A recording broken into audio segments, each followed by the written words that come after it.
소소한 이야기와 정보, 소소한 행복을 전합니다. 어서 오십시오. 소소공방입니다. 집안일이 해도 끝이 없습니다. 근데 경제 공부도 해도 끝이 없는 것 같습니다. 지난 시간에 우리한테 그 펀드에 대해서 아주 쉽게 설명을 해주셨던 양덕조 자산관리 전문가님 오늘도 모셨습니다. 어서 오십시오. 네, 안녕하십니까. 안녕하세요. 반갑습니다. 네, 반갑습니다. 2023년이 돼서 네. 사람들이 많은 계획을 세우고 있을 텐데 네. 우리 양 전문가님은 어떻게 계획을 세우셨나요? 저의 어떤 큰 목표라고 좀 보이는 게 제 아이가 아직 많이 어리거든요. 네. 그래서 이 아이가 나중에 뭐 대학을 가거나 아니면 뭐 중고등학교를 이렇게 갔을 때 그때 필요한 시기에 필요한 시기만큼 어떤 금액이 필요하잖아요. 네네. 그 금액들을 이렇게 잘 모아서 이 아이가 좀 원할 때 경제적으로 좀 도움되는 그런 아버지가 되는 게 큰 목표고요. 네. 이거 목표라기보다는 좀 작은 소망이긴 한데 올해는 좀 용돈을 많이 받았으면 좋겠다. 네, 왜냐하면 매번 이렇게 용돈 갖고 실랑이 하기가 좀 쉽지 않거든요. 그래서 올해는 좀 너그러운 마음으로 용돈을 많이 받고 싶은 마음이 간절합니다. 내무부 장관님께서 좀 엄하신 모양이에요. 맞습니다. 그 지난 시간에도 우리가 그 많은 투자자들한테 유익한 그 정보를 좀 주셨는데요. 그 펀드 굉장히 새해 들어서 경제를 좀 이렇게 풍성하게 하는 데 중요한 것 같습니다. 우선 주제부터 한번 보시도록 하겠습니다. 네. 미영아, 잘 지냈어? 새해 인사하려고 전화했지. 새해부터 나는 투자를 좀 시작했어. 그것도 펀드. 펀드. 뭐? 분산 투자?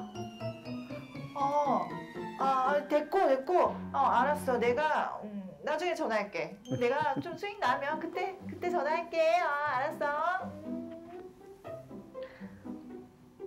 너 요즘 경제 공부 시작했다며? 나도 시작했거든. 지금도 경제책 읽고 있었어. 펀드는 시작했니? 나는 시작했거든. 뭐? 평균 매입 단가? 그거 꼭 알아야 해? 나 갑자기 왜 이렇게 졸리지? 머리가 아프고. 내가 나중에 전화할게.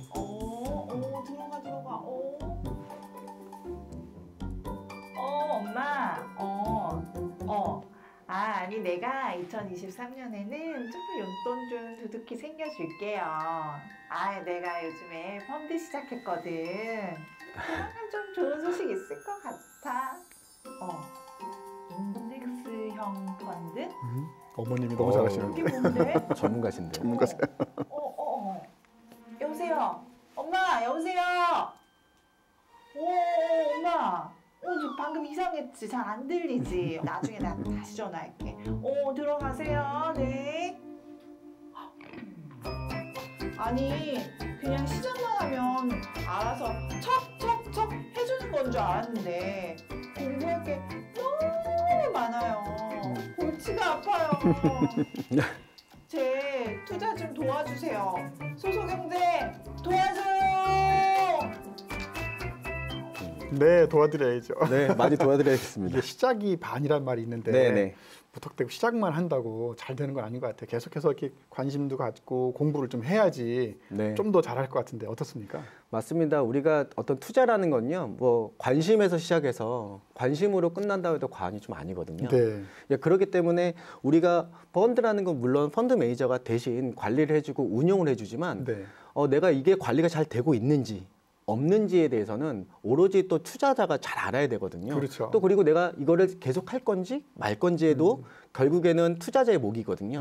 투자자의 몫을 잘 챙기기 위해서는 우리가 경제 공부를 하지 않으면 그런 타이밍도 잘 못 잡잖아요. 그렇기 때문에 경제 공부는 2023년도에는 매우 중요하다 이런 말씀을 좀 드리고 싶어요. 네, 아까 그 영상에서 나왔습니다만 처음에 나왔던 이게 분산 투자 이건 많이 쓰는 말인 것 같고 평균 매입 단가 이것도 새로운 단어고 인덱스형 펀드 어머님이 말씀해 주셨던 이게 막 시작하는 사람들한테는 좀 생소한 단어들인 것 같아요. 좀 설명을 좀 부탁드리겠습니다. 네, 일단 알아두면 매우 도움되는 경제 용어들인 건 맞습니다. 근데 펀드를 하고 있음에도 불구하고 아직도 그거에 대해서 잘 모르시는 분들이 굉장히 좀 많거든요. 그래서 오늘은 지난 시간에 이어서 펀드의 어떤 심화편을 좀 제가 준비했으니까 먼저 이제 어떻게 하면 투자 리스크를 잘 줄일 수 있을지 이 방법부터 오늘 좀 알아보도록 하겠습니다. 우리가 이제 경제 용어 그러면 뭐 분산 투자하라는 얘기는 많이 이제 계란 바구니 얘기하고 네네. 또 뭐 하이 리스크 하이 리턴, 네. 로우 리스크 로우 리턴 이런 네네네. 용어도 이제 많이 익숙하긴 하는데 이게 한 곳에 딱 감이 좋아서 막 집중적으로 투자하고 싶단 말이죠. 네. 이렇게 하면 안 되겠죠. 네, 맞습니다. 우리가 계란을 한 바구니에 담지 마라. 이건 굉장히 유명한 어떤 주식하시는 분들의 어떤 맞아요. 격언이거든요. 맞아요. 한 바구니에 넣다 보면 결국에는 넘어지면 다 깨지잖아요. 그렇죠. 그만큼 분산 투자가 굉장히 중요하다라는 말씀을 꼭 드리고 싶고요. 네네. 그러다 보니까 이 분산 투자에는 세 가지 방법을 좀 제시를 하고 싶은데요. 네. 일단 그 첫 번째로는 뭐 시점 분산이 좀 있어야 될 것 같고요. 두 번째로는 유형 분산이 있어야 될 것 같고, 세 번째로는 또 지역 분산이 있어야 될 것 같은데, 이 하나하나 좀 자세히 좀 우리 알아보도록 하겠습니다. 네네네. 일단 시점 분산 같은 경우는 뭐 이런 것들이 있잖아요. 예를 들면 나는 정기 적금처럼 할 거야라고 해서 매월 집어넣으시는 분도 있고, 아니야 나는 뭐 3개월 또는 6개월 이런 식으로 투자하고 싶은 사람도 좀 있을 거고요. 아니야 나는 주가가 하락 시마다 투자할 거야 이런 분도 있을 거니까 그런 시점에 대한 분산을 좀 잘 하셔야 될 것 같아요. 두 번째로는 유형 분산을 좀 들 수가 있거든요. 유형 분산 같은 경우는요, 크게 좀 세 가지 카테고리를 좀 볼 수가 있는데, 이 첫 번째 같은 경우는 배당형 펀드라고 해서 이 배당을 연말에 우리는 기업이 돈을 벌면 네. 연말에 배당을 내어주잖아요. 그렇죠. 그래서 이 배당을 잘 주는 기업을 묶어서 투자할 수 있는 방법 중에 하나가 이 배당형 펀드, 배당주 펀드에 좀 넣을 수 있는 방법들이 좀 있고요. 네네네. 두 번째 카테고리는 이 가치주 펀드, 가치형 펀드라고 좀 말씀드리고 싶은데요. 지금은 당장에 이런 기업 가치가 굉장히 낮지만 미래적으로는 기업 가치가 매우 커질 수 있는 그런 기업들이 존재하거든요. 네. 그렇기 때문에 이런 기업들을 집중적으로 모아서 할 수 있는 펀드들이 우리가 가치형 펀드 이렇게 좀 설명드릴 수가 있고, 네. 세 번째로 마지막 카테고리인데 얘 같은 경우는 우리가 인덱스형 펀드라고 해요. 네. 인덱스형 이러면 굉장히 좀 어렵잖아요. 지수형 펀드다 이렇게 좀 생각하시면 되는데 네. 우리가 코스피 지수, 네네네. 코스닥 지수, 네. 미국에도 뭐 나스닥 지수 이런 식으로 지수에 투자하는 건데 지수가 올라가면 투자 수익률이 좋고 네. 지수가 떨어지면 투자 수익률이 떨어지는 이런 구조로 돼 있으니까 이 인덱스형 펀드 이렇게 좀 세 가지로 좀 나눠서 볼 수가 있고요. 네. 마지막으로 분산으로 볼 게 지역 분산이 있습니다. 우리나라만 주식시장이 발달된 게 아니잖아요. 미국은 우리나라보다 30년이 앞섰다고 보거든요. 네. 그래서 미국에도 투자할 수도 있고 아시아 국가도 있을 수도 있고요. 또 유럽 국가일 수도 있고 아니면 남미 쪽이 될 수가 있으니까 2023년도에 어느 나라가 그래도 우리나라보다 경제 성장이 높은 나라들이 분명히 존재할 것 같아요. 그렇죠. 그러면 그런 나라들을 집중적으로 좀 볼 수 있는 그런 해안도 좀 갖고 있으면 좋을 것 같아요. 그래요. 공부하면 공부할수록 용어도 많이 나오고 알아듣는 것이 많은데 굉장히 좀 어렵죠. 지금도 벌써 뭐 유형도 나왔죠, 네. 그다음에 시점도 나왔죠, 그다음에 지역까지 나왔죠. 지역 이야기는 또 처음 들어본 거예요. 제가 잘 몰라가지고. 어렵죠. 근데 이게 목돈을 마련해가지고 한 번에 딱 투자하려고 그러는데 이게 좀 무섭거든요. 그렇죠. 뭐 어떻게 해야 되겠습니까? 네, 우리가 목돈을 갖고 있는 것도 목돈을 있으신 분들도 있겠지만 또 없으신 분들도 있으니까 또 목돈을 향해서 가시는 분들도 존재해야 되니까 그렇죠. 네. 저는 그게 바로 대안으로 이 정의식 펀드를 조금 적극적으로 좀 추천드리는 이유 중에 하나가요. 네. 우리가 목돈이 없어도 정기적금처럼 이렇게 매월 꾸준히 하다 보면 분명히 이렇게 시간이 조금 필요하지만 정기적금보다는 높은 수익률을 좀 추구할 수 있는 그런 펀드들이 좀 있거든요. 네. 제가 지난주에는 귤 장사를 한번 해봤었잖아요. 네네네. 근데 이번 시간에는 제가 배추를 한번 좀 시장을 좀 가볼 텐데 네. 한번 예를 한번 제가 들어서 좀 설명을 한번 해볼게요. 네네. 우리가 첫째 날에 이렇게 갔을 때는요. 첫째 날에 매일 10,000원을 투자할 건데 첫째 날 가니까 배추 한 포기에 10,000원을 해요. 네. 그러면은 몇 포기 사죠? 한 포기밖에 못 사죠. 네. 둘째 날 가니까 이 배추 시장에서 폭락이 돼서 한 포기에 5,000원 한답니다. 네. 그래서 저는 가니까 2포기를 구매를 했잖아요. 이 셋째 날 딱 가니까 이 배추 시장에 IMF가 터진 거예요. 아이고. 그래서 한 포기에 1,000원 한답니다. 그럼 저는 이때 10,000원 투자해서 10포기를 사게 돼 있잖아요. 네네네. 그러면은 공방지기님 총 몇 포기 모았죠, 우리? 한 포기, 두 포기, 10포기니까 13포기 맞습니다. 13포기 맞습니다. 네네. 그래서 넷째 날 돼서 다행히도 3,000원을 만약에 이게 다시 배추값이 뛰었으면 네. 저는 이때 시장에 다시 내다 팔 거거든요. 네. 그러면 우리가 계산을 해보면 13포기 곱하기 3,000원 하니까 39,000원이 돼 있잖아요. 그렇죠? 예. 근데 내 투자 원금이 얼마였죠? 첫째 날, 둘째 날, 셋째 날 3만 원. 하니까 3만 원이니까 빼기 하면 플러스 9,000원이 돼 있죠. 예, 지금 제가 말씀드렸던 게 뭐냐면 우리가 주가가 이렇게 쭉 떨어질 때 이 배추 가격이 실제로 이런 배추 가격이 있었던 격이 있었잖아요. 네네. 그래서 배추 가격이 계속 빠질 때 이때 내가 조금씩 돈을 투자를 해서 사놨었으면 평균 매입 단가라는 효과가 생기게 됩니다. 그 단가가 낮아지다 보니까 네. 조금만 배추 가격이 반등을 해도 수익으로 전환되는 구조가 돼 있거든요.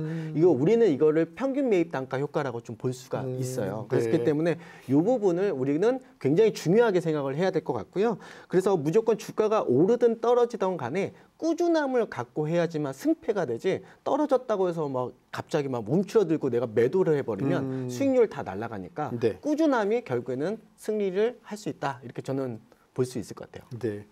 아마 어머님이 오랫동안 김장을 하셨기 때문에 네. 배추 사시면서 평균 매입 단가를 좀 익숙하실 수 있을 것 같아요. 네, 이게 맞습니다. 적립식 펀드하고 정기 적금하고 굉장히 개념상으로는 비슷한 것 같은데 약간 다를 것 같거든요. 네. 어떻게 큰 차이점이 뭡니까 이게?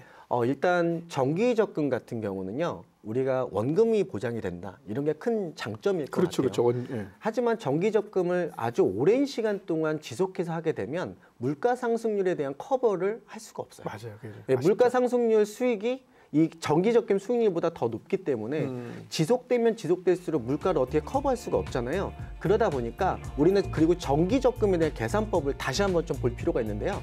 매월 내가 이렇게 100만 원씩 연 5%짜리를 투자를 하게 되면 우리가 매월 첫 달에는 12분의 12, 그러니까 5% 곱하기 12분의 12에서 5%를 주는 게 맞지만 그 점점 수치가 줄어들죠. 점점 11, 줄어들어서 10, 예. 마지막 달에는 12분의 1로 맞아, 줄어드니까 맞아. 그 금액이 4천 몇백 원밖에 안 되거든요. 이 금액을 다 더하고 거기에 또 이자 소득까지 떼면 실질 수익률이 더 낮아지는 경우가 생기잖아요. 네네네. 그러니까 내가 생각했던 5%가 아니라 거기에 절반 정도의 수익을 갖고 가는데, 반대로 적립식 펀드 같은 경우는 내가 5%를 전체를 내가 투자를 한다 하면, 만약 그 수익이 5%가 나면 그 수익 전체가 내게 되기 때문에 네. 이 부분이 좀 다른 부분이고, 근데 투자 방식도 좀 다르지만 뭐 정기 적금은 원금 보장의 중요성이 있다라면, 근데 펀드는 반대로 투자 수익률이 물가 상승보다 클 수 있기 때문에 이 두 개를 잘 비교하는 것도 중요할 것 같습니다. 그렇습니다, 그렇습니다. 이 초보들이 네. 투자하면서 제일 무섭고 어려운 것이 이게 투자 리스크거든요. 그렇죠. 해가지고 다 날리면 어떡하나 하는 네, 건데 네. 이런 것이 이제 전에도 말씀해 주셨지만 이런 여러 수익률에 이렇게 영향을 미친단 말이죠. 네, 어떤 것들이 주로 있습니까?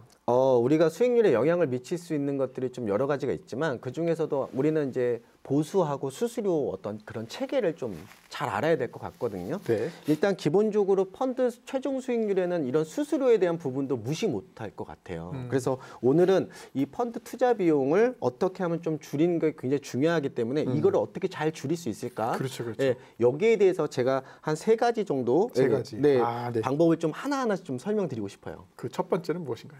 첫 번째 같은 경우는요, 우리가 투자 기간에 따라서 클래스를 정해라. 클래스. 근데 우리가 클래스였구나. 야, 펀드에도 무슨 클래스가 있어? 처음 들어봤어요. 그렇죠. 이렇게 할 수가 있는데 네. 어떤 펀드든 간에 이 중간중간에 A, B, C, D라고 이 펀드 뒤에 붙는 게 있습니다. 네. 그러니까 예를 한번 좀 들어보면 양독조, 뭐 밸류, 증권 투자 신탁 A 또는 C 이렇게 하게 되면 이 앞에 있는 양독조는 자산 운용사를 뜻하는 거고요. 네. 두 번째 있는 밸류가 우리가 가치 이라는 뜻이기 때문에 이 펀드는 가치주의 투자는 거구나, 이제 투자처를 얘기하는 거고, 네. 증권 투자 신탁은 펀드란 뜻이고요. 뒤에 클래스 A 또는 C 이렇게 하는 것들은 우리가 얘기했던 수수료 체계를 좀 얘기를 해드리는 거거든요. 그렇군요. 네, 그래서 펀드 상품 뒤에 어떤 클래스가 붙는지가 굉장히 좀 중요할 수 있을 것 같아서요. 일단 우리가 펀드 가입해야 될 때 우리가 운영 보수 수수료도 해야 되고 사무 보수 수수료도 해야 되고 각종 수수료들이 굉장히 수수료가 많습니다. 많군요. 네, 그래서 이게 연 1회 정도 지급되는데요. 그렇기 때문에 내가 단기 투자할 건지 장기 투자할 건지 매우 잘 정해야 되는데, 네네. 만약에 단기 투자할 거면 우리는 클래스 C를 선택해라 이렇게 꼭 말씀드리거든요. 네. 그럼 클래스 C가 뭘까 이렇게 보면 후치형 수수료라고 보시면 될 것 같아요. 후치형. 네, 그래서 클래스 C를 만약에 선택하면 우리가 처음에는 선취 판매 보수 수수료는 없어지고요. 네. 나중에 판매 보수가 좀 높아서 단기적으로 투자할 때는 굉장히 좋은데, 이게 무슨 얘기냐면 내가 1,000만 원 투자했을 때 만약에 1%를 떼간다 그러면 990만 원만 투자되는 거잖아요. 근데 얘는 그렇지 않고 C 클래스는 1,000만 원이 다 들어간다, 이렇게 좀 보시면 될 것 같아요. 그래서 단기적으로는 우리가 C 클래스를 좀 추천을 좀 드리고 있어요. 네. 우리 학점 받을 때 A, B, C에서 A가 제일 좋아서 A가 좋을 것 같은데 A가 약간 높은 네. 거고 그다음에 C는 약간 좀 안전하고 좀 안전하기보다 좀 낮다. 낮다. 네, 네, 그렇게 좀 보시면 좋겠다. 또 단어 중에 하나가 이 선취 판매 수수료. 네. 언뜻 봐가지고 선취 먼저 취득한다 이런 뜻이 같은데 네. 뜻이 뭔가요? 선취 판매 수수료는요. 우리가 펀드를 가입하게 되면 대략 한 1% 정도 떼가거든요. 그러니까 내가 10만 원씩 매월 투자한다라고 보면 네. 한 1,000원 정도 떼가고 99,000원만 적립이 돼요. 네네. 아까 C형 같은 경우는 후치형 클래스로 했잖아요. 네네. 얘는 그 1%를 떼지 않고 이 10만 원이 다 들어간다. 이렇게 보시면 되는데 그래도 단기적으로 좀 유리한다는 거고요. 그러네요. 네네네. 반대로 우리가 3년 이상 투자를 해야 될 거라고 예상이 될 수 있잖아요. 네네네. 이 3년 이상 투자했을 때는 이 C형보다는 A형이 좋다. 아까 A형이 더 좋다고 말씀드렸잖아요. A형은 선취 수수료 1%를 먼저 떼가는 거거든요. 그래서 대신에 나중에 뒤에 떼가는 판매 보수 수수료가 굉장히 낮기 때문에 장기 저축을 할 때는 클래스 A가 더 좀 유리하다. 그래서 네. 클래스 A는 선취 수수료를 뜻하는 거고요. 클래스 C는 후치형 수수료다. 네, 이렇게 좀 볼 수 있으니까 A하고 C는요. 뭐 증권사나 은행마다 가셔도 모두 다 가입이 가능합니다. 투자 비용 줄이는 거에는 일단 C부터 바꿔야 네. 단기에는 C, 장기로 가면 A로 가라. 그렇죠. 네, 네, 좋은 맞습니다. 네네네. 말씀이셨고요. 두 번째는 그럼 또 뭘 유념해야 될까요? 일단 두 번째로 보수를 조금 줄이고 싶다라고 하시면 온라인 펀드를 주목하라는 거예요. 그래요? 네, 우리가 온라인 펀드 이러면 생소하시는 분들이 꽤 있으실 것 같아요. 네네네. 우리는 그냥 증권사나 은행에 가서 창구에서 그냥 가입만 할 줄 알지 온라인으로 볼 줄 모르잖아요. 네. 이 온라인 펀드 같은 경우는요, 이 오프라인에서 파는 펀드들보다 최대 이 판매 보수 수수료가 3분의 1가량 굉장히 저렴하다는 특징이 하나가 있고요. 그렇군요. 네, 그러다 보니까 이 온라인에서는 또 내가 인터넷으로 보니까 편리하게 또 볼 수도 있고 그다음에 다양한 펀드들이 존재하니까요. 어찌 보면 요즘에 이 MZ세대나 젊은 세대들은 이 온라인 펀드에 대해서 굉장히 좀 관심이 많은데 그렇죠. 온라인 펀드는 클래스가 보통 2로 시작합니다. 소문자 2. 그래요? 그러니까 EA 아니면 EA 하면은 인터넷에서 선취형 수수료. 책에서 이북하는 것처럼 이북 시작하는군요. EC 하면은 인터넷인데 후치형 수수료. 이렇게 좀 볼 수 있을 것 같아요. 네네네. 요즘 젊은 사람들은 거의 모든 걸 사는 거를 온라인으로 하는데 저도 온라인으로 투자하는 것도 한번 생각을 해봐야 되겠네요. 네네네. 이게 마지막 남은 것이 세 번째네요. 세 번째 방법은 온라인 펀드 할 때 선취 판매 수수료를 좀 줄여라는데요. 온라인 펀드 안에서도 선취 판매 수수료가 있는 것이 있고 없는 것이 있으니까요. 네. 이런 부분들도 조금 굉장히 좀 중요한 포인트니까 각 회사마다 차이점이 굉장히 크거든요. 네. 그래서 이것들도 꼼꼼히 챙겨보시는 게 좋을 것 같아요. 시간이 거의 다 돼가지고요. 네. 마지막으로 이것만은 철저하게 지켜라. 철칙 하나만 알려주십시오. 지난주에도 제가 강조했던 건 제발 주가의 흐름과 반대로 움직여라. 이 말 꼭 드리고 싶고요. 지금처럼 장이 매우 안 좋을 때는 떠나는 것이 아니라 오히려 천천히 적립하는 그런 시기가 됐으면 좋겠고 꾸준함을 갖고 투자한다면 분명히 2023년에는 더 좋은 결과가 있을 거라고 생각이 좀 들어요. 알겠습니다. 꿀팁 세 가지 꼭 기억하고 있다가요. 네네. 잘 활용하셨으면 좋겠습니다. 오늘도 이 자산관리 전문가이신 양덕조 전문가님 나오셔서 좋은 말씀해 주셨는데요. 더 궁금한 거 있으면 게시판에 남겨주시면 답을 또 드리도록 하겠습니다. 문 닫을 시간 되었고요. 내일 또 함께 해주시면 고맙겠습니다. 오늘 나와주셔서 고맙습니다. 고맙습니다. 네, 감사합니다. 네.